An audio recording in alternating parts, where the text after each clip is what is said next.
Sometimes the world looks like you ain't ever seen it before. Stuck behind never-ending windows, all you need is a door. Searching for something to put a smile back on your face. Just remember, in unusual times, it can come from an unusual place.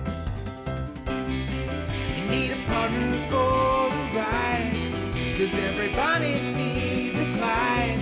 So set your worries to the side. Just ask, say the word and I'll be there.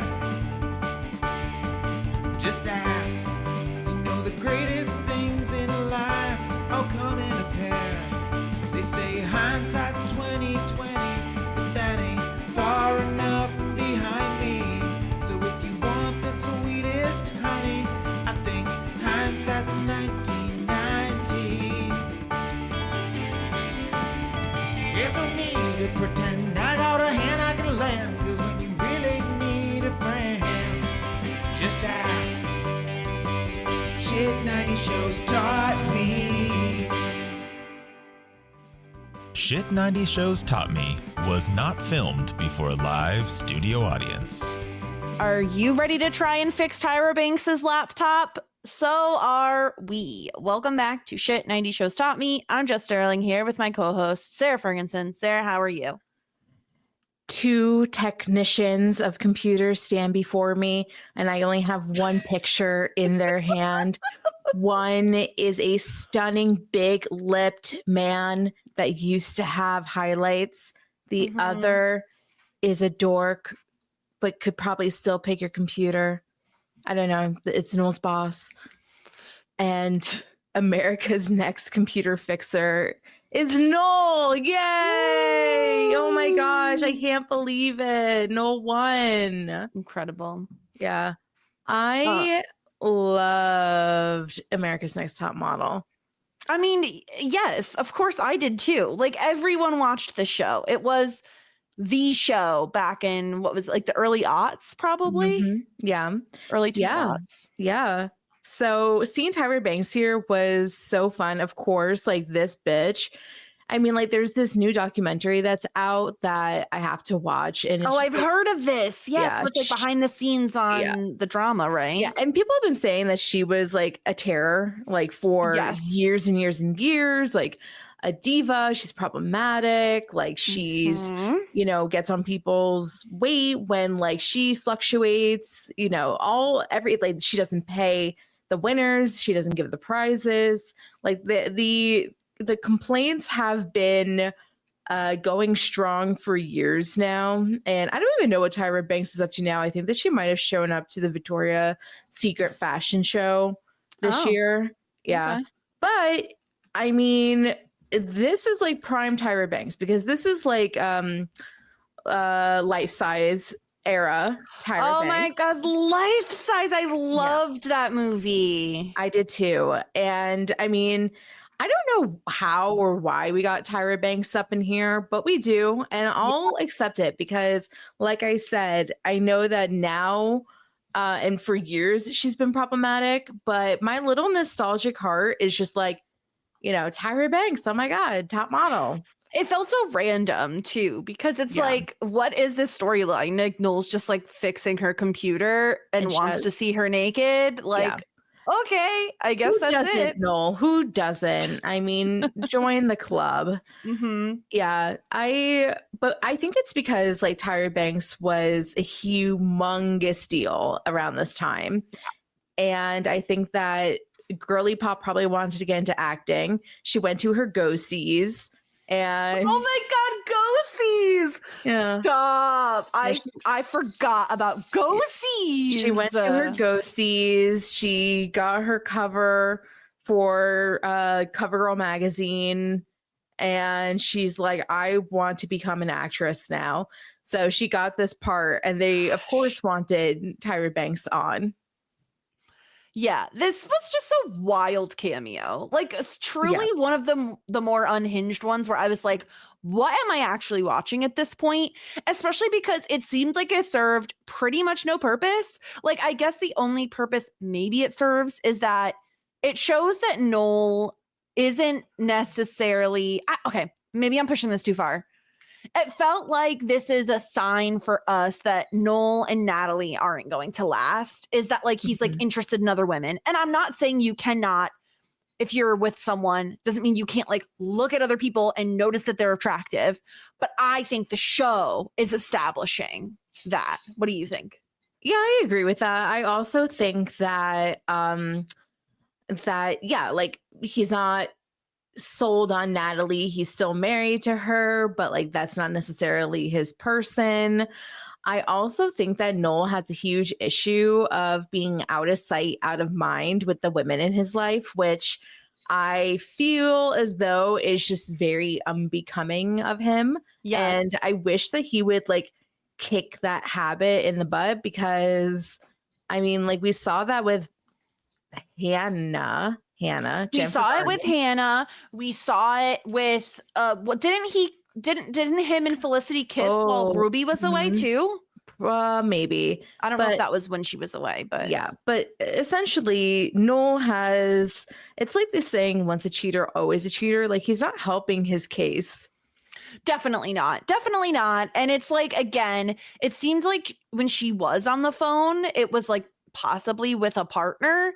And why is he looking in her password book? I don't understand that. This is the one thing that I don't think that I understand, is what is going on with the password book situation. Because is he like looking for her numbers? He's trying to see if she has like plans with somebody. Is he trying to steal her identity? Like, I'm trying to really understand what Noel was doing in this moment, because it kind of was uncharacteristic of Noel to like peek into somebody's stuff. Like, I don't think that he's trying to steal credit card information. Like, I don't really understand. And we didn't get any clarity on it. We just saw him.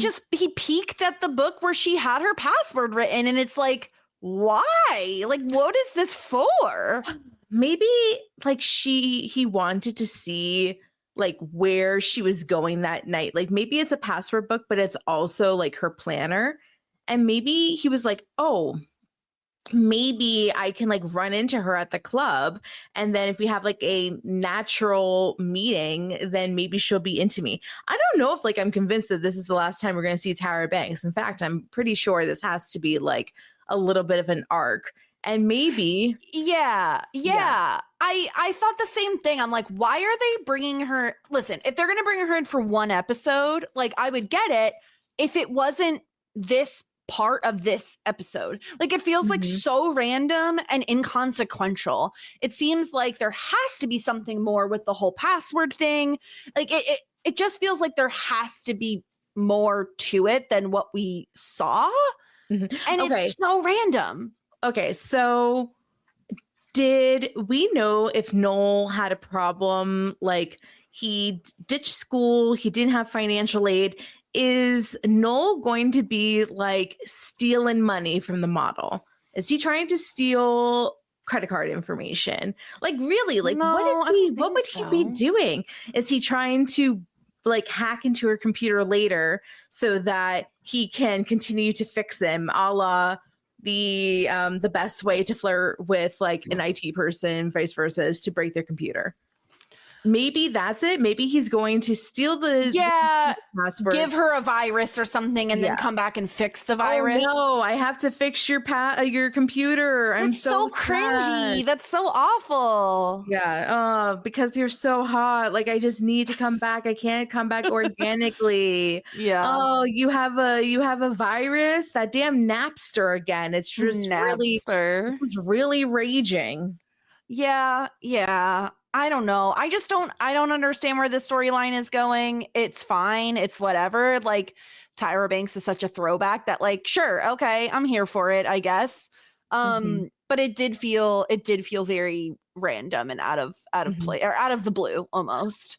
I think that it just means that we're going to have like maybe like a 2 or 3 episode arc with Tyra, and this is going to be a continuation, and it's probably going to result in Natalie walking in on Noel making out with Tyra Banks, and then she being like, it's one thing if you didn't want to marry me because like we just knew each other. It's another thing to cheat on me. I'm Natalie Natalie Javier, whatever her last name. Natalie Javier. You gave her Javier's first name? Do you know Javier's last name? I'm Natalie Javier. How dare you? I'm the hottest thing that you've ever seen. I'm going to divorce your ass and I'll never speak to you again. And you know what? Then Tyra's going to come in with we were rooting for you, Noel. We were all rooting for you. Yeah. Yeah. And she's going to be like, oh, like, I didn't realize you were married. You're a disgusting pig. And then Noel's going to be like, oh, I'm down on my luck once again with the women. Yeah. He's like, I can't imagine why I can't find a girl. Maybe it's because I cheat on every single one I date, but that can't be it. It's going to be we're going to get the sad music. Remember this music? Yeah. But not even. Because I feel like Ruby was 90% that sad music. If it was just Noel, it would be that like you know, that like clown music. Yeah, he's a fucking joker, you know? Yeah. He's an absolute clown, this man. Yeah, you're right. But can we stick on Noel though because we need to talk about this whole Noel and Richard situation. Once again, he's a fucking clown and a half, but yeah, he really is. This Richard storyline, I don't know how. Okay, number one, numero uno. Sorry. Numero uno. I am so mad because last week when I watched the episode, in my head, I said, what happens if Richard's just a virgin? I was getting big virgin vibes, and I didn't say it out loud. And if I did, if I spoke my piece, then I would get another check in a Sarah's the Notre Dame column. But I didn't say that. I didn't say it. I had a feeling, but I didn't say it. I got distracted by Noel convincing me that Richard was gay, which, by the way, it's just a picture. He just thought that. And this was so funny because that's exactly what I said. I was like, I don't understand. It's two shirtless men standing next to each other in a photo. But like, if we're being given the Richard is gay storyline, okay, sure, I'm here for it. Yeah. But it turns out he's just a virgin who can't drive. I mean, honestly, like if you think about it, like Richard is probably like 21, 22. There are billions of 22-year-old virgins. Okay, but are there billions of 22-year-old people who haven't kissed anyone ever? Yes, I have seen these things on the TikTok and on like the Lady Gang Facebook group. There are very attractive people out there that just like haven't gotten, they are down on their luck. To be honest with you, for me being Uggo, it is a shocker that I got a kiss as early as I did. I should be a 25-year-old virgin. I do. It's funny though, because what do you think of the fact that when Noel goes to Javier for advice, which I don't think is the worst idea in theory, because he is a gay man. He's asking for his advice. He also could call his brother, like, hello, did you forget your brother's gay? Well, no, the show forgot that he had a brother. They're like, oh, no, Noel's an only child. Forget that story, season one storyline. The show wanted to grace us with more Javier. And so I can't blame them. But Javier, immediately when Noel's like, so I have a gay friend. And Javier's like, yes, it is Richard. Please continue. Like, it's interesting that Javier also thought Richard is gay. It's not, because Noel has literally one friend and it's Richard. Ben is his friend now. No, he's not. He's not. No, he's not. He's not. So it's like it's kind of like, oh, like I don't know. If you came to me and was like, I have a close friend that is going through X, Y, and Z, and as soon as you say she, I'd be like, oh, it's X. Like I would know right away because I don't have friends. Your friend list is not that big. So I mean, I'm your friend, I think. And like I love how for 4 years I get an I think at the end of that. And I haven't even heard any mumblings about your best friend. So I feel like I would be able to figure it out really quickly. And that's the thing with Richard. Okay, so we should take no stock in the fact that Javier thinks it is Richard. And so then Javier is like telling Richard about all this story about coming out to his parents with like a cake, but then he got the wrong cake. And Javier has a very like happy ending story where his parents were loving and accepting of him, which isn't always the case. But it turns out Richard says, no, I'm not gay. I'm just a virgin. And then Megan overhears this. And as much as I loved everything going on with Megan and Sean specifically, Megan was so mean to Richard, like so mean. She's laughing at him for being a virgin. And then when she finds out he has never kissed anyone, she's telling people like, this is so awful. Okay. It's just very in character because I remember everything going on in season 1 and Megan would just spread it all across the dormitory. Yeah. I don't know, like, if I think that Megan is laughing at him because he's a virgin. I think it's because like he is so embarrassed by it. And I feel like, I don't know, maybe I'm just making shit up. I think she's laughing because he's like a virgin and also because he hasn't kissed anyone. Like, I think she thinks, wow, that's ridiculous. And that's why she's laughing at him. And it sucks because she tells, God, I already forgot her name. Is it Molly? I think it's Molly, right? The roommate. Yeah. And Molly does him a kindness, I would say, and gives him his first kiss. But okay, maybe I'm over, and he seemed to like it. So like he obviously is not feeling this way. But personally, I feel like, don't you want your first kiss to like mean something? Maybe he doesn't care, but well, I think that at that point, like some people just like want to get it over with. Yeah, I mean, just so they don't so that's their first kiss and it's done and they don't have to worry about having a first kiss again. Yeah. I feel as though the majority of people's first kiss isn't with like somebody significant or important. Okay. I mean, I don't know the statistics on this. Like my first real good kiss was like somebody that I did have a big crunch on. So I was like very grateful that I got to kiss him. But okay. I mean, yeah, I am not one of those. I was not someone, shocking as it might be, that went to like kissing parties or anything like makeout parties, anything like that. So my first kiss didn't happen until I was like dating someone, like until I was about to be dating. So you know what I mean? Like my first kiss was with someone I dated for a long time. Yeah, you had a big crunch on him. Yes.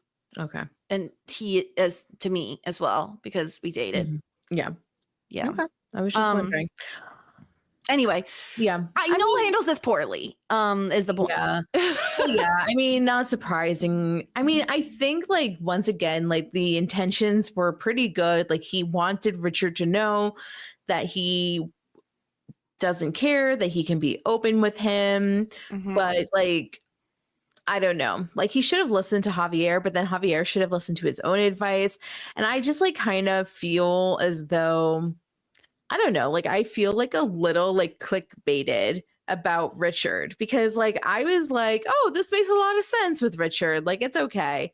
Like I don't know if I would have preferred if he was actually gay. I guess it doesn't. It doesn't really matter. But it doesn't really matter. I mean, in terms of diversity and just having different experiences shown on the show, of course, that would be interesting. But like having an inexperienced person isn't disinteresting. Like at least we're fleshing Richard out more as a character. So like, yeah, that's a good thing. So where do you think Richard's going to go next? Like, do you think that by the end of the season, Richard's going to find a girlfriend? Because I really did. Not that I thought that Molly and Richard were a natural pairing, but like I really did expect like them to just like shoehorn together. So do you think that, and especially because of the Doctor Who stuff, like, do you think that we're going to see Richard with a girlfriend by the end of the season? I think we're going to at least see him with someone. I don't know if it'll be like if he's just going on a date or something, but I think that we'll see him with someone, not necessarily having a girlfriend, but I think he'll go out with someone. What are the odds that Richard and Noel go speed dating this season? I think 10%, but I'd love to see it. No, I think it's like 100%. Whoa, okay. I just feel as though like that seems, as soon as Noel is single, Richard's gonna be like, we have to go speed dating, blah, blah, blah, blah. And then they're gonna do the rounds, and then like Felicity's gonna show up, and then like Felicity and Noel are gonna have like such a romantic, nice conversation. And then they're like, oh, like maybe I do like Noel again. That's what's going to happen. Oh, interesting. I like that. I like this. Mm-hmm. I don't know if it's going to happen, but I like it a lot. Yeah. I mean, I just wrote an episode of Felicity. So you nailed it. They should hire you in the past. In the past. Oh. Okay. So, I have some big news to share. Big news. Huge news. Yeah. Okay. So, JJ Abrams. Yes. Okay. Did you know that he has bred a Nepo baby? JJ Abrams has a child that is now a Nepo baby. Is their last name Abrams? Yes. So, okay. The musical darling named Gracie Abrams is playing as the opener with the Taylor Swift show. She also was an opener for the Olivia Rodrigo, and she has like a very popular song that's like buzzing right now. She's up for a Grammy. So what is the popular song? I'm trying to remember. Is it I Love You, I'm Sorry? No, I mean that's one of her popular songs. I think it's like it starts with the letter I. No, it's not. No, it's called That's So True. It's like That's So True. It's a TikTok like song, and you know how those get viral. Yes, they do. Yeah. So she is like a media darling right now. So she is famous. Okay. Probably partially because of her famous father, but also because she's very talented. Well, I think the thing to point out is like she is super talented, but like certainly having a father who has a ton of money and connections does not hurt. No. Would it surprise you to know that I've never heard her name before? I probably have heard one of her songs and just didn't know it was her. Maybe. Yeah, maybe. I don't know. I guess you know me. I'm not up to date. My father is more tuned in to what the hottest new music is than I am.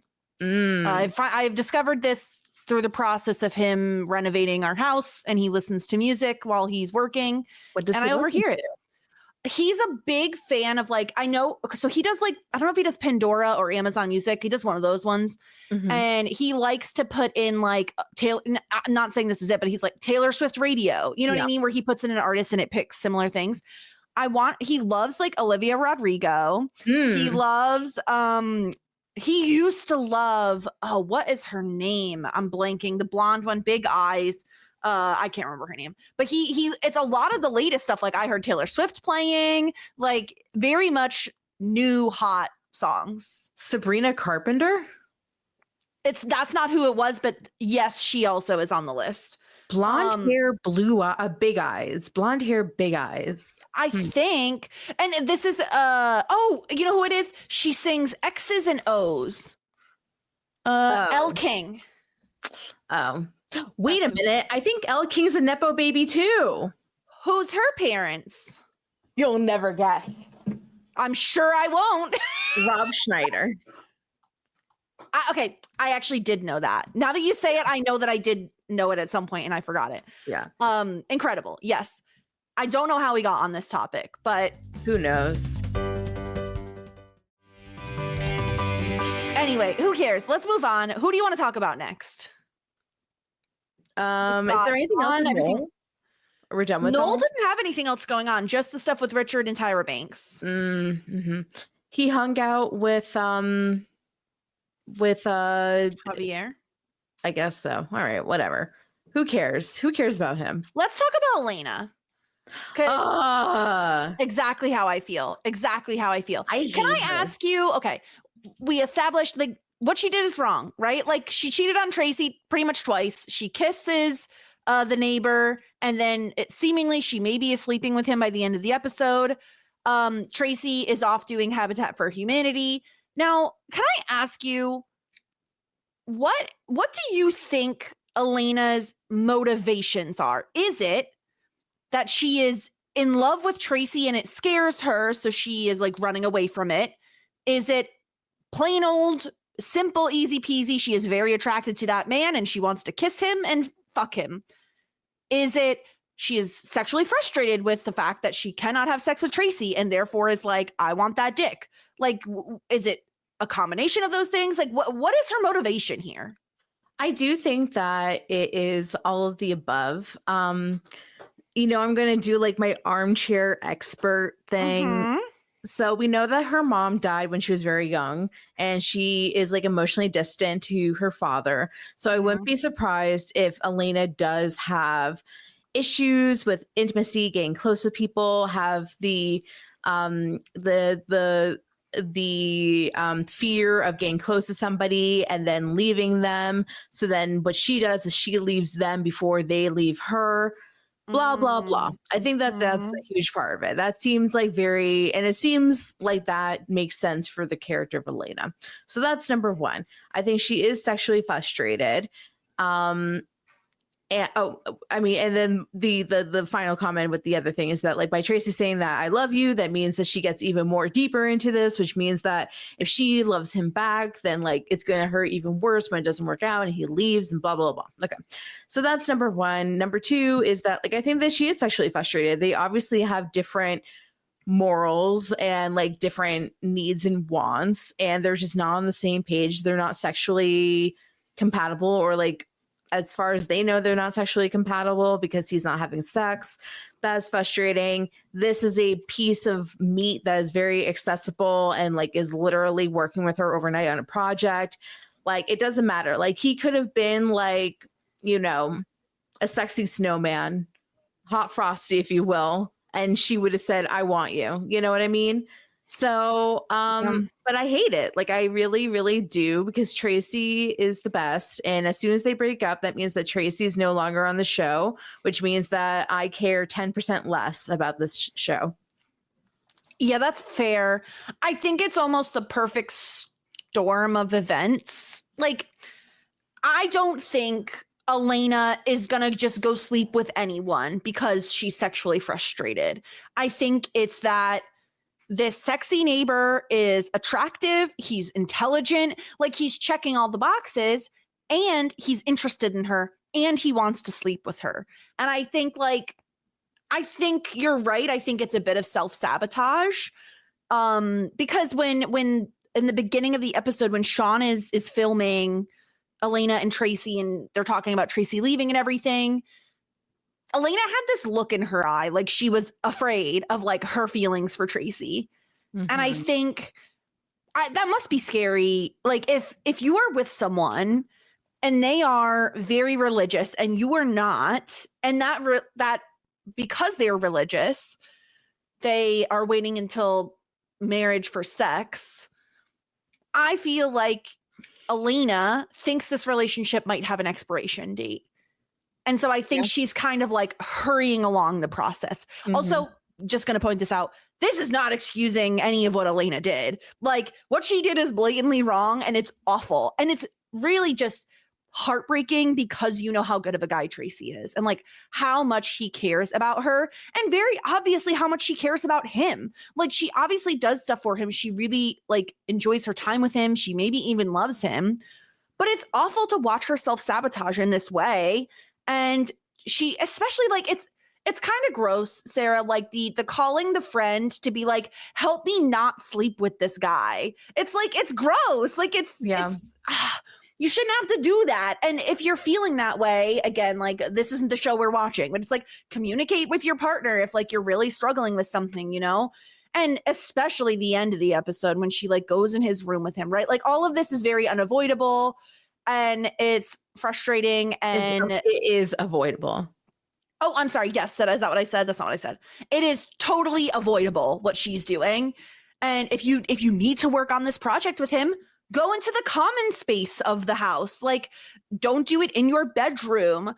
Keep 6 feet distance between you. And again, if you have to do all of those things, probably something wrong with the relationship you're currently in. But yeah. it sucks because we like Tracy, you know, despite all of the apartment nonsense from last season. Stop it. I truly love Tracy. I think he's a very nice guy and he really seems to love Elena. And so it sucks that she is self-sabotaging and messing up this relationship that seems so good for her. And they do seem so compatible beyond the religion, no sex thing. Yeah. And I feel as though, like, I don't know. Like, I feel like, I don't know. I feel as though this should have been, like, when she first heard about it, she should have, like, really did some, like, inward thinking and was like, this is a deal breaker for me. Like, I'm not going to be able to, you know, not have sex with him for, like, 5 years until we're married or however long it's going to be. Yeah.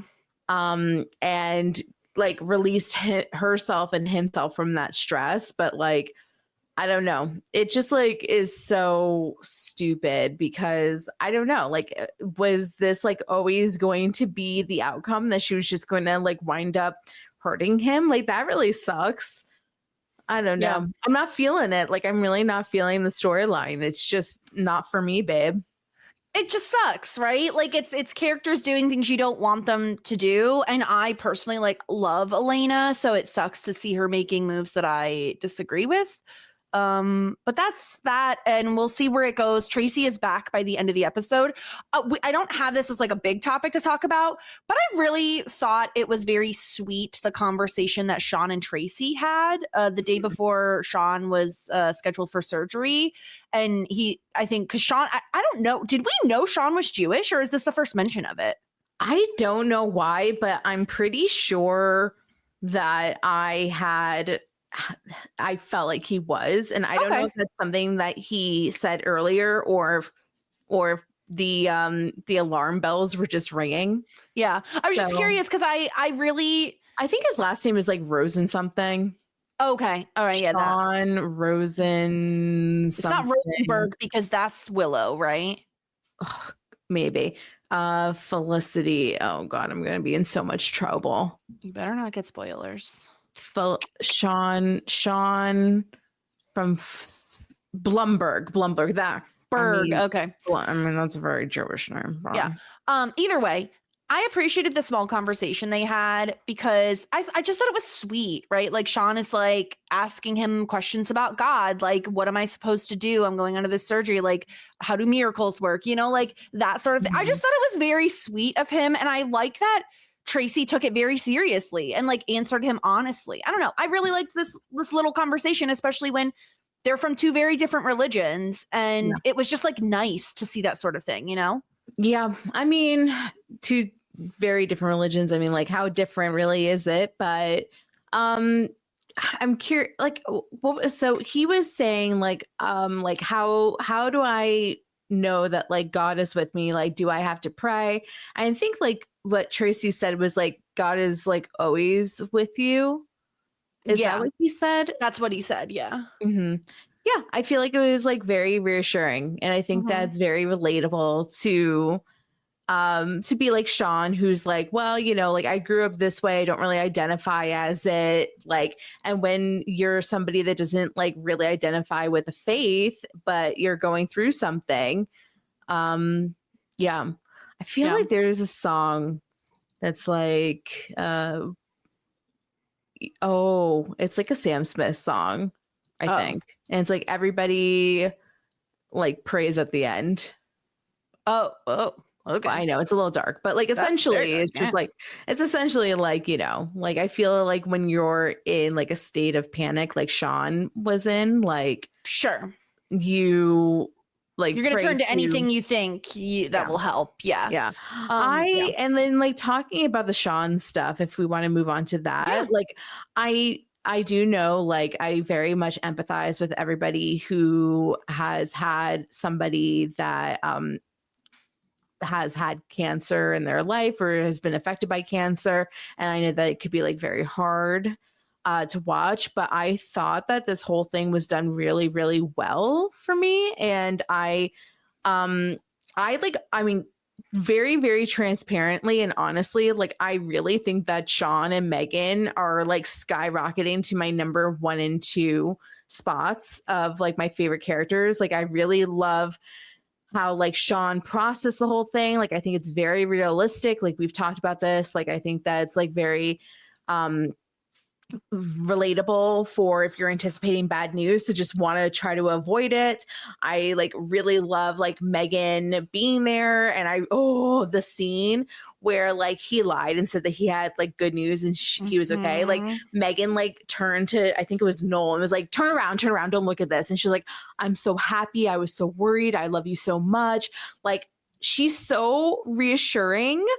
I was loving it. And then like just, you know, the support that they gave each other, and like I was just loving it. And I think that like, of course, like, it's absolutely is like sucks that like Sean's like so young and had to go through this, but at least he knows like that his friends are like really there for him, and that Megan is like, I love what Megan said. She was like, you have so much potential. Like, you're an amazing inventor. You're going to make movies. Like, you're going to do this, you're going to do that, but not if you don't take care of yourself. Like, your full potential is never going to be reached if you just ignore this. So like, get this taken care of and be like the freaking star that you are, which I really loved also. Just like all in all, I know that it was probably like a hard storyline to watch, but I just loved it.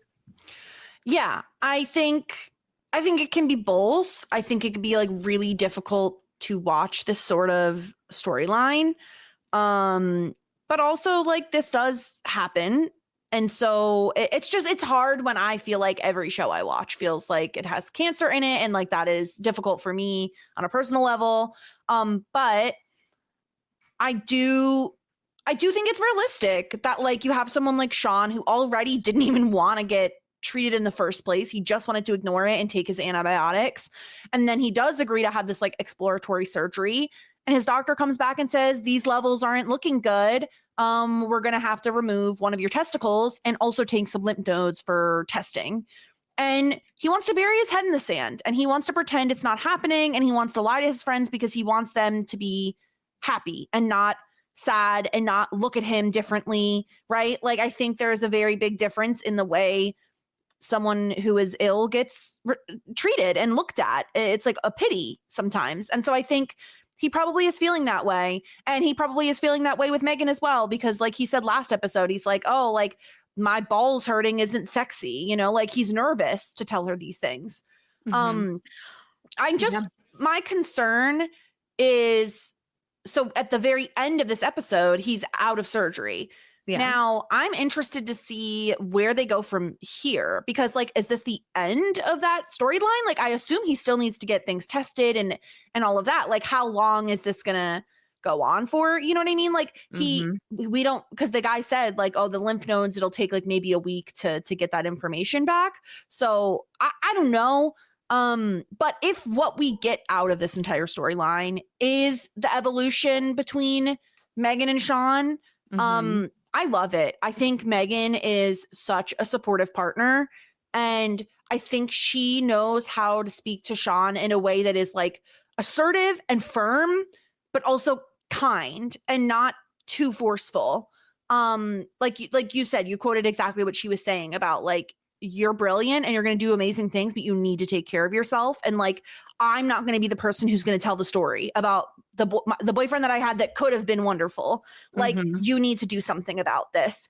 I thought she was incredible. Like, hands down, like 10 out of 10, the best couple on the show, the most healthy couple on the show. And I know that's kind of ironic, but like, truly, like they just seem like, it feels like they've been together for longer than they have.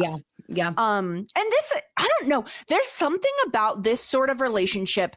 I'm thinking, like in Friends with Chandler and Monica, it kind of just like happens, right? Like it's just like it happens as a result of like a one night stand or something, and then boom, they're together, and it just works. Like there's no hemming and hawing, there's no will they, won't they. It's just boom, they're together, and they actually work very well together. Yeah, they really are like by leaps and bounds like my favorite couple on definitely this show. I mean, probably the other shows that we've covered too, at least for now. Okay.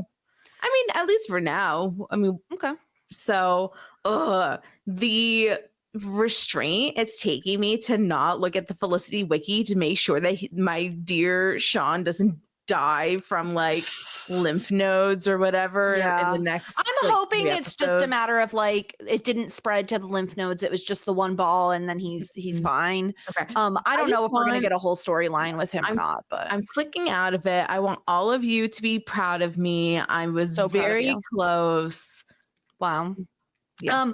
One more thing before we move on to, we could talk about Ben and Sean's conversation next, I think. But one more thing is, it is the biggest of HIPAA violations that the doctor told Megan all of this, which I just felt the need to point out because it sucks. Okay. What happens if Sean filled out that form, you know, the form you do when you're at the doctor's office, and then put her as the emergency contact. And then like, also there's a box that you can like click, be like, you know, you can tell this person my medical husband is listed, or like don't tell anybody like my medical information. But I don't think the doctor even asked for her name. I don't know. In my mind, like that's what happened. Another thing, like I thought it was like very sweet that everybody came to the hospital, and they were there for like dinner too, like to yeah.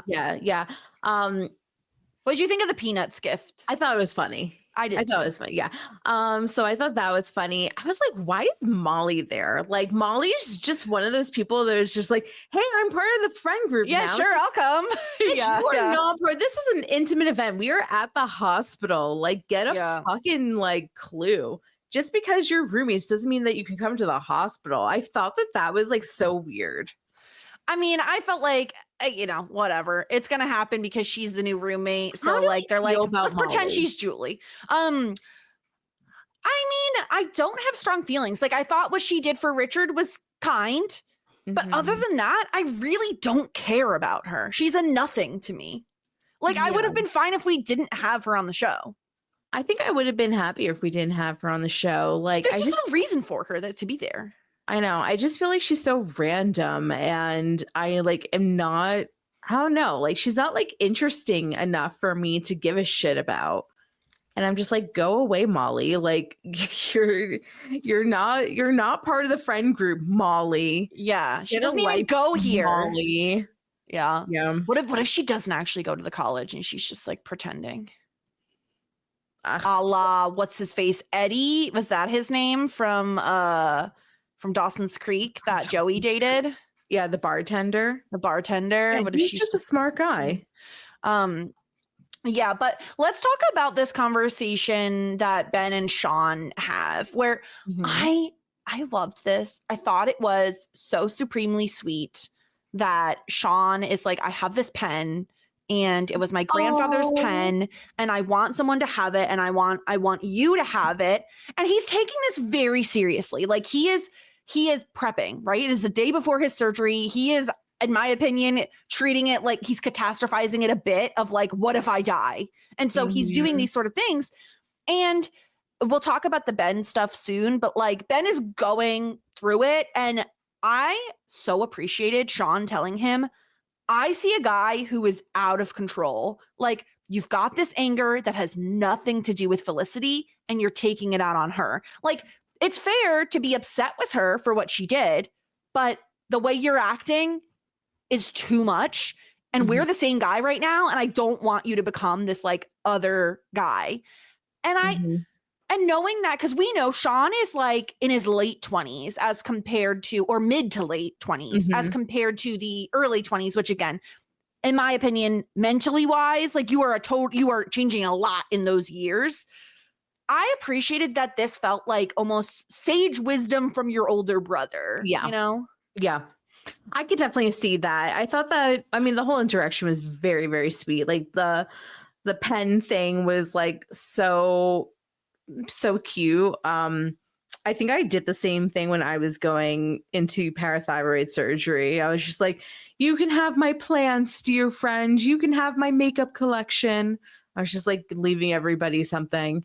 And then the conversation, like the little fight that they had, I think like Ben definitely needed to hear a reality check. Like he does have, like, he can be upset about the lying and he can be upset about, you know, this, that, and the other thing. But I think it's to the point, like, he and Felicity need to stop ignoring each other. And if they need to just like start talking it out. Not that Felicity is ignoring Ben, but you know what I mean. She's giving him space is probably how I would phrase it. Yeah. So I think that, like, you know, before Ben makes a mistake and loses her, like, they need to at least have a conversation. And even the fact that Ben was not going to go to Felicity's art show, and even Sean was going to go to the art show, and he had surgery the next day. And it's just like, he's basically saying, like, don't fuck this up. Like, don't let like your ego or your stubbornness or your temper fuck this up for you. Like, at the very least, like, be there to support her. And like, he takes the advice, he goes, he doesn't stop and talk to Felicity, but he does wind up buying the painting, which I thought was very cute. I did as well. And I also, because we only see Ben, I think we see Felicity see Ben, and he's just there for... Do you think that Felicity saw Ben? Because I thought Ben saw Felicity and Felicity didn't see Ben. But you think that Felicity saw Ben, but Ben didn't see Felicity? No. I thought Ben definitely saw Felicity, and I thought that Felicity had a glimpse of Ben, and then the next time she went to look, he was like gone by that point. Maybe I'm wrong about that though. But yeah, I'm not sure. But I did love not only the fact that he bought her piece of art, but like, okay, it basically what it is it is a man running, like sprinting as fast as he can straight at a wall, which is so Ben. Like, it's so Ben. Like, he will repeatedly smash himself into a wall instead of like going to therapy or getting help. Like, that is how he feels like he is going to solve it. Let's not even to mention the fact that Ben was a former track athlete. And like, that was what he kind of hung his hat on, so to say. And also, Sarah, something about this image here reminded me so much of the episode where they're all stuck in the box. Oh, yes. Right? Like, the walls are too high. I can't climb out. Like, you're in a prison of your own making almost. Like, it just felt like symbolically Felicity is drawing about Ben and like his struggles, and then Ben sees it. And not only is it meaningful because Felicity is the one who created it, but it's also meaningful because like it's literally him, like is him. Yeah, he can relate to it. Yeah. Yeah. And I loved this. And like, he says to her, you're the only person I can trust. Like, this was very heavy. Like, this, I feel like we were and or are heading down a bad road with Ben. I can't help but notice we've seen him drinking a lot, and his father was literally just in the hospital for like alcohol poisoning. Like, his father has a history, so genetically, like, this is a thing, scientifically, genetically, he is predisposed to also then carry that trait. And I mean, I have to imagine that came into play when it came to Randy, and the fact that Felicity approached Randy, said, hey, can you talk to Ben? He won't believe me, which, God, Felicity, like, such a choice. That felt like a bad choice anyway. Yeah. Randy does it, goes up to Ben, tries to have a conversation with him, and Ben just continues to beat the shit out of Randy. Like, I thought he was going to be in worse shape than what we saw him in later in the episode, based on how many times Ben punched him. Yeah. Well, maybe it was just soft punches. He's very soft hands. Yeah. But he's going down a really bad path. And I don't know if we should be alarmed by the amount that we've seen him drinking, but it feels a little bit alarming knowing what his father has been through. Mm-hmm. My only thing is like, is he, I totally agree with that analysis. I didn't think about it, but I think that makes a lot of sense. I think that it would track for his character. I think that, to see him have like this dip would make sense to me, especially just how like these shows work. My only thing is like, you would think that like the rock bottom would be him getting the shit beat out of him. And like, I'm assuming that like when Randy and all the frat bros came and like attacked him when he was like leaving Felicity's apartment, that he would probably end up in the hospital. Like, would that not be rock bottom? Like, do we have to go even further? I think if no. What? He's going to have a painkiller addiction. He's going to be the one that takes the drugs, you think? Well, from the beating, and he'll end up in the hospital or something. And and this is going to be like a painkiller thing. Yeah. I think you could be right. Like, he could be the one that ends up. Did I predict that? I can't remember what I said. I said someone was going to take the drugs. Maybe I did say it was going to be Ben.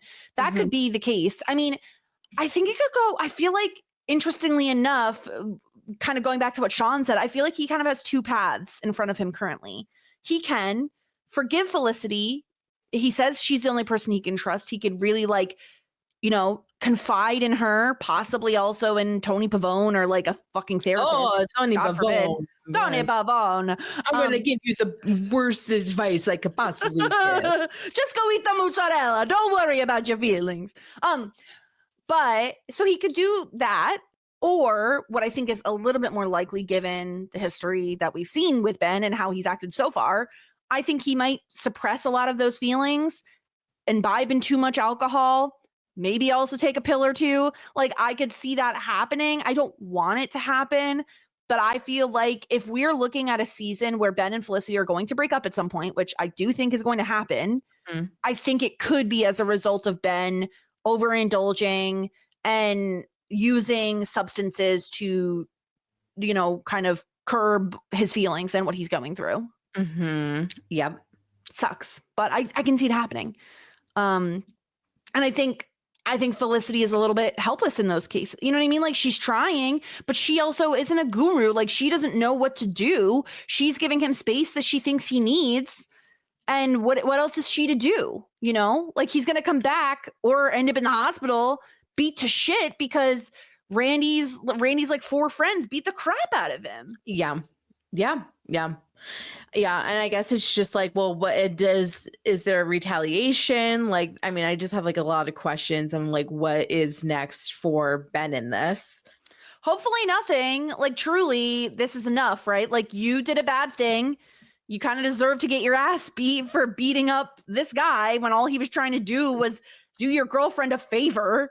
Like, I mean, it's brutal. And you hate to see people do this to themselves where they put themselves in situations where it's almost like, not that Ben's asking for it, but it's like, I'm going to beat this guy up and then I'm just going to take what's coming because I deserve it. Like, it's just shitty, but like, he really feels like that man just running into a wall. Like, and I don't know that that's going to end anytime soon. I think Ben is really interesting as a character to me. And like, yes, we can like make fun of him for like whisper talking 90% of the time. But he feels emotionally complicated in the way of like, he'll never say what he's actually feeling. He's like the antithesis of Noel, honestly. Like, Noel will tell you everything he's feeling. He is much more like Felicity in terms of like his communication style. Ben will hold everything in. Ben is the toxic man that needs to go to therapy. True. Yeah. That's what he is. Yeah. I really do like Ben a lot. I think that he is definitely a deeper character. He is like one of those those rivers that are like, there's still waters run deep or whatever. Yeah. I really like him. I don't know if like he's the right choice for Felicity. But I do think that he is like a really interesting guy and a very interesting character. I don't know if I've ever seen I mean, he kind of reminds me a bit of Pacey because of like the fighting and the fact the family problems, the fact that like he is like a little bit of like a wanderer, doesn't know like what he wants out of life. He does like, I think that he reminds me of Pacey a bit, but like a little bit edgier at times. I was gonna say he's not as quippy as Pacey was. Like Pacey was like his name, very witty. Like that was a big Pacey's witty and Ben has more like of a dry sense of humor. Yes. I mean, they're both like funny in their own right. Like I think, but I think that like I don't know if I've really seen many characters like him. He's a black cat. You know what I mean? No, I agree with you. Noel's like the golden retriever energy. Yes. Ben's the black cat. Yeah. Anything else we haven't already talked about this episode that you wanted to bring up? Still no Sally. Still no Sally. Still no Sally. Lots of documentary. Yes. And continuing to get that. Yeah. How much do you think Felicity's painting went for? It's her first like art show. I would assume like $100 or something. What do you think? I mean, it was big. That's pretty low, but I feel like Ben doesn't have that much money, so I would be like, that's true. He is always late paying rent. Yeah, Ben, you can't be buying like big expensive paintings, but I don't know. Maybe it was $250. I would pay $250 for that painting. I think. Okay. Yeah, it's not my style. It's not my style, but. No, I wouldn't hang something like that up in my house, but it's very cool. Like I can appreciate it. Yeah. My grandmother and grandfather were artists and I have paintings of myself, but they're not hung up. Are they creepy? I mean, a little, but like, cool. It's like, I have like literal like oil paintings of myself. Ooh, that's cool. I wish I had like artist relatives, but it doesn't run in your family. I have your art. I have the teeny. It's very small. It is like the size of a wallet. No, not even that one. I have the flamingo that you painted me. Oh, that's like the size of a bookmark, isn't it? Yeah, that's behind me. And then I have like the painting that you did of Adam and I. That's up there. I have a couple of things of yours. Oh, that's nice. Yeah. It's on my shelf. Well, one of the things. One is on the shelf in front of me. One's on the shelf behind me. So, yeah, don't say that I don't appreciate things that you've done for me. I never said that. One other thing is I'm so curious to know when Natalie's going to return. Like, I'm going to give it 2 more episodes, and then I think she comes back. I think she'll be back next episode. Okay. Well, let's give out a point for this episode, and then we'll get into some feedback. Who deserves it? Megan. Why can't we just give it to Sean? He went through so much. Okay, that's fine. Thank you. And then let's get into some feedback. Let's hear what DBK has to say about this episode. What up, though, ladies? So, pretty good episode. 1 ball, 2 strikes. Some great 2 seeds from Megan and Sean. So I think they're battling for the point this week because I love Megan's speech to Sean, and then Sean has the great like one-on-one with the camera. We get some funny stuff with. Javier's talk with Noel is really funny when Noel's asking about like what he should say to Richard. Sorry, guys, Richard's not gay. I know that's gonna break your guys' hearts a little bit, but I mean it's pretty funny stuff. He's never even kissed a girl, but then we get to see Molly gives him his first kiss. So I mean, like, great stuff. Yeah, and then we get Tyra Banks on this episode. Noel steals his password, so I Noel's gonna catch a lot of hate for that, I'm sure. But then the question is, Ben acts like a jackass basically this entire episode, but then he buys the painting. So was he not a jackass? Because like I felt like last episode Ben was a jackass, but it was like, well, he threw a great surprise party, so he gets a pass for being a jackass. So is Ben a jackass, or does he, you know, get a pass and we feel bad that he got beat up at the end of the episode because he bought a painting? Because I mean, like, that ass whooping was well deserved. Anyways, till next week, ladies. Peace. I mean, buy painting equals forgiveness. So, right. Yeah, I mean, Sean should not have done what he did to Randy. And I feel like, Ben should not have done what he did to Randy. And like, he got what was coming to him. Still buying the painting was very sweet of him, but certainly doesn't make up for the fucking ass kicking that he gave Randy. I love how like DBK is just like, you bitches are so thirsty that you just like follow the dick. He did give a nice surprise party. I'm not going to deny that. Such a nice surprise party. Yeah. Yeah. Very nice romantic buying painting. Mm-hmm. It shows up. 2 thumbs up. Yeah, exactly. Emily sent in feedback that honestly cracked me up so much. When Tyra Banks was in the episode, she said, is she smizing at the camera the whole time? Yeah. Smize. You have to smize. You have to. Emily also wanted to know, compare Ben buying Felicity's art piece to David from Schitt's Creek, his parents buying all of the art pieces at his gallery. It's crazy that such similar storylines came out in such close podcasting succession. So in the show Schitt's Creek, in the past, David Rose owned an art gallery and that he thought was very successful in New York City, of all places. And turns out his parents were buying everything and making him think that like random people were buying them. I feel like that's so sad. I kind of feel like it's very different because Ben reveals or shows Felicity pretty quickly that like he bought the painting. Mm-hmm. And then that is so sad for David. I agree. I think it's the opposite. I think Ben buying Felicity's painting made me happy. And I think it's also because he appreciated it. Like he liked it. He didn't buy it because no one else was buying it. Like it seemed like he bought it because he actually wanted it. Whereas I think the roses giving David the false assumption that his business is thriving is just sad. Yeah. Who's your favorite character in Schitt's Creek? David. Okay. Yeah. David is the best. Who's Stuart's favorite character in Schitt's Creek? It was Moira. It may have changed. Oh no, he loves Jocelyn though. He loves Jocelyn.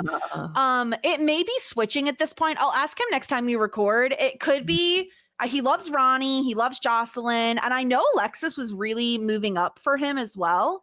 So he loves Moira too, because who doesn't? And then we also got a voicemail from Temmie. So let's see what Temmie had to say. Hi, ladies. Yes, Jess. I asked about nuts and ice cream last week because of Sean. And I want to thank Sarah for the yes and assist when she asked about balls and sports. Sarah, improv superstar. Oh. Ben, he's a maniac. He's a maniac because he evaluates events that had a 1 or 0% chance of happening as if they 100% definitely occurred. Another entity had this 1% doctrine, the George W. Bush administration. That administration entered the Iraq War because of a 1% weapons of mass destruction risk that they acted on as if it were a 100% certain danger. Both Ben and that administration then engaged in unnecessary violence. Mm-hmm. And then this summer, after I read the book and now movie It Ends With Us, I believe Felicity should steer clear of Ben. This anger that Ben has could one day be turned on her. I'm not sure she should take that risk. And so my questions for this week are, how do you prepare for difficult conversations? Do you like to ask for advice like Noel did? For me, I like to write down my conversational points in advance. Did you watch the show America's Next Top Model? I did. My favorite season was with Carrie D as the winner. I always loved the cover girl commercials they practiced. And Melrose that season was intriguing as the model that the others love to hate. Mm-hmm. Of course, don't forget to smize and twirl and work on your fierce runaway walks. Yeah. And of course, who won last week's episode? I'm going to say it's Sarah. Just kidding. I'm not doing that kind of evaluation. Thank you. Bye. Okay, hold up. By the way, you mentioned improv. Did you know that you know how like kids do like karate and dance class? Yes. I took acting classes. You did not. Yeah, I did. I thought you were going to say improv. Well, no, I did. It was? Yeah. How were you? So how old? I went for like 5+ years. So Oh no, how were you at them? Also 5 years, Jesus. Very good. I did musical theater. I did like improv class. I did like acting classes. So yeah, that was like my thing because I tried to do dance, but like I have no rhythm. So I did dance for like 1 year and I was like, please don't make me go back. Yeah. So I did acting classes, but yeah, I did improv classes as well. Loved an improv.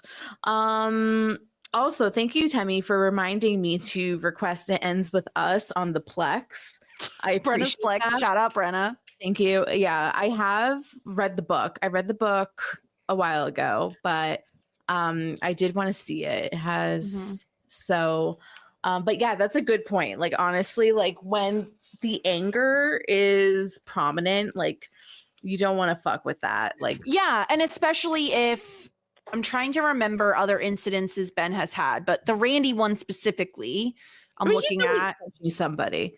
Well, him and Noel got in a fight when they were drunk. He's beating up Randy when he's drunk. Like, I'm just saying there are connecting things there. I'm not using that as an excuse for Ben. I'm just saying that like, alcohol certainly is not going to help. Yeah. Didn't he like fight Lynn as well at one point? Maybe.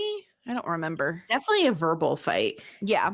Like he's always getting into little fights. Mm-hmm. To Temmie's other questions, of course, we watched America's Next Top Model. Absolutely. Like I recognize the name Melrose when you said it. I don't have like great recall when it comes to those shows, but like if you showed me a picture of someone, I would be like, yes, they were on America's Next Top Model. Like I would remember. Yeah. I think I liked season 4. They went to Africa and they were all dressed up as African animals. Oh, that was when the girl had to be an elephant and they called her fat. Yeah. Yeah. And then also I liked the season where they went to Paris and the nerdy girl that had been with her boyfriend forever, like fucked a rando model and then called him sobbing. In the hot tub. So good. Tub. Yeah. Water is not a lubricant, people, but she did fuck that guy in a hot tub. That might be the same season. Season. I think I think it's different. I think it's different. Okay, hold on. Girl who cheats on boyfriend in Top Model. Can I also tell you her name? Shandy. Her name is Shandy. That was season 2. Season 2. Okay. Yeah. One of my favorite like episodes that always did consistently in America's Next Top Model was the makeover episode because bitches be crying constantly about their hair. I would too. Yeah. And like she put weaves in people's heads that like, what are you doing? I know. I actually think, oh no, I don't have any more, but Brenna, who has all of my DVDs, there's a lot of Top Model episodes. Hilarious. CDs, DVDs. Other question Temmie had was how we handle having like an important conversation with someone. This is a good question. Do you have an answer?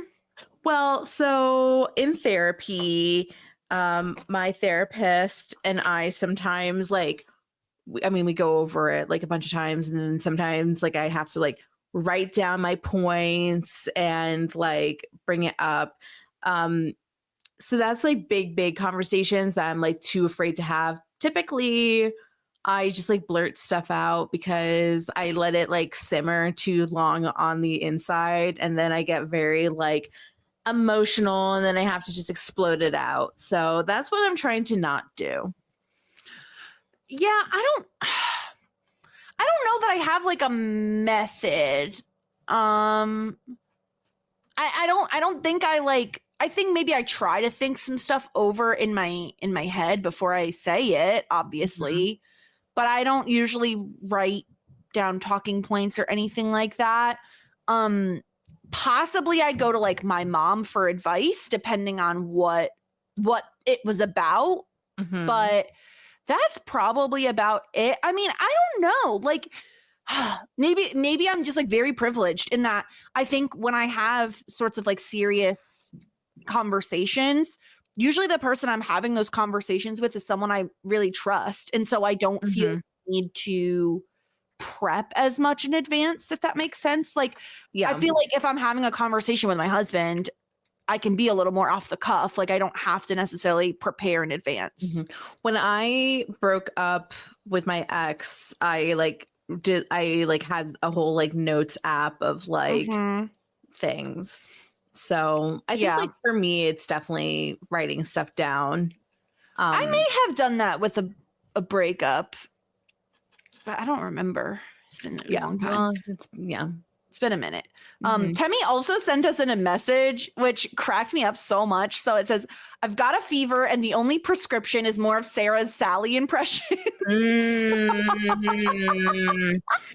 I know that like I've been waiting for the mail. Actually, I did. I was watching for the mail. I haven't been getting... Yeah, we need to talk about this, by the way. No. Okay. Was this a conversation we had on Felicity? Okay. Yeah, because we were saying that like Felicity hasn't like sucks at French now and doesn't send tapes to Sally anymore. And Sally's probably like waiting at the mailbox, waiting for the mail to come. And then I have since found out more information about your intimate knowledge of the mailman and his life. Now, here's the thing. Okay. Yeah. You know his name. Yeah. That's all I know about him. That's all you know about him. That's all I know about him. Now, my question is, okay, we know your office looks out a window to the mailbox that is at the street, not at the house. Yeah. So it's not like you have one of those little door slot things that you grab the mail from. No, this man is in the vehicle, stays in said vehicle. Yeah. Puts mail in the mailbox. Yeah. How are you having a conversation with him? Oh, well, so that is very simple because when we first moved in, like Adam and I were like bringing stuff inside the house and he like introduced himself to me when because I was outside and I think I probably said like, hi, how are you? Because I'm polite. And then he introduced himself to me as Jeremy the mailman. So and I just remembered because once again I have manners. People can tell me their name all day long. Yeah. Very low chance I'm going to remember it unless I'm like gonna. It's not if my brain doesn't retain that information, especially if it's not someone who I'm going to see like routinely or interact with routinely. Well, I see Jeremy every single day. I mean, I don't talk to him every single day, but I see him every single day. When I hear, like I said, when I hear that truck come a bopping, I see him. Today he dropped off a package at the door. That was very nice. I didn't catch him, but yeah. Now, I will say that I do have a natural ability to spark up a conversation with anybody. I have a follow-up question. Yeah. Do you know your dentist's birthday? I know my dentist's birthday and her husband's birthday. Why do you know this? It's so simple. It's just like so simple. So, number one, I'm a celebrity at the dentist's office. Those bitches love me. They love me. Why are you a celebrity at the dentist's office? Because they just think I'm like cool and funny. So like all the girls that work at the dentist's office flock to me. They do. Like they like hang out at the door and they just like talk to me. So that's number one. Okay. This doesn't explain the birthday information. No, I'm fucking like finishing my story. So basically they like always compliment my nails and they like had noticed that like I was engaged. So then like they were like, oh my gosh, like Dr. Dentist, like Sarah's engaged. And then she basically like asked me the story about how I got engaged. And one of the things that I had mentioned was that Adam's birthday was around the time when we purchased the ring. And she said, when is Adam's birthday? And I said it was September 29th. And she said that is also her birthday. And I said, oh, that's so funny. And then she was talking to me about her husband. And I was like, I had a feeling in my gut. I said, when is your husband's birthday? And she said, March 1st. And I said, I knew it. I knew it. My birthday is March 9th. I just had that feeling. The dynamic was dynamicing. I just had the feeling that like we had similar like things. So I know like her husband's birthday because it's a March birthday and it's just like part of the conversation. I know her birthday because it's literally my fiance's birthday. So also the dentist does talk a lot. That's the other thing. But then I ask questions. I get curious. So I know like a lot of things about a lot of, Adam called them NPCs, which really made me laugh. But like I really do, I absorb information and then I repeat it back to them. And that's how I'm so good at making friends. Follow-up question. Yeah. Throughout this entire conversation, are the dentist's hands like in your mouth? In that particular conversation, no. Like I said, like I'm a celebrity. They just like flock to me. So like I am there for an ungodly amount of time because like she's not that great at working and talking. I think you're egging her on. No, I'm not. Yes, I think you are, because when I go places, the people that I don't really want to talk to, I just sit and then they do the thing they need to do and then I get out of there. No, she talked to Adam as well. She like is kind of like a chatter, but also like I just like know a lot of stuff about my dentist actually, but also I know a lot of stuff about like a lot of randos. Like I ask questions, I get curious, like the hair people, like my nail people, my eyebrow people, like I just remember all these facts. So then I reiterate it back to them. And then that's how Jessica, like I have literally gamed the system on how to interact with humans and how to get people to like me. This is the thing that serial killers say. I mean, facts are facts. Facts are facts. Oh my God. Tell me, Jessica, in a matter of how quickly did you and I become friends? I mean, like a day. Instantly. And you put in the work, but it was me. Oh, I'm sorry. It was me. You're telling me that you would have like if I wasn't initiating it, like you would come to me. You don't find interest in randos. Definitely not. No, I don't care about other people. Yeah. No. Wow. Okay. Well, I hope everyone enjoyed that side tangent. Once I found out you knew your dentist's birthday, I was flabbergasted. Not flabbergasted because it makes sense that you would know that sort of thing because you would ask someone their birthday. But more so that it's like, why your dentist of all the people? Well, okay. I mean, like, honestly, like I said, it's like pretty easy because it's the same birthday. But also, like, I think that I ask a lot of people their birthdays because I'm doing like the horoscope thing. Yeah. Like the horoscope. That's why I was like, okay, well, birthday makes sense. Like, if you knew exactly where someone lived, I would be like, that's a little bit more strange. No, but my hairdresser does live the block over from me. And like I was like she had like mentioned something like a lawn ornament. And like, I like purposely was walking down that block trying to figure out which house she lived in. So I think I figured it out. Wow. And the reason why that is because I couldn't get in contact with her and I had a question and I didn't want to call and be a Karen. But if you were going to go to her house, if I just so happened to pass and she just so happened to be outside. This is so much worse than just calling her. This is so much worse.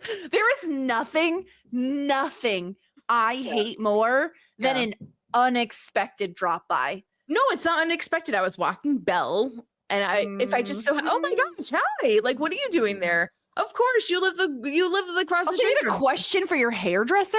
Yeah. What sort of question?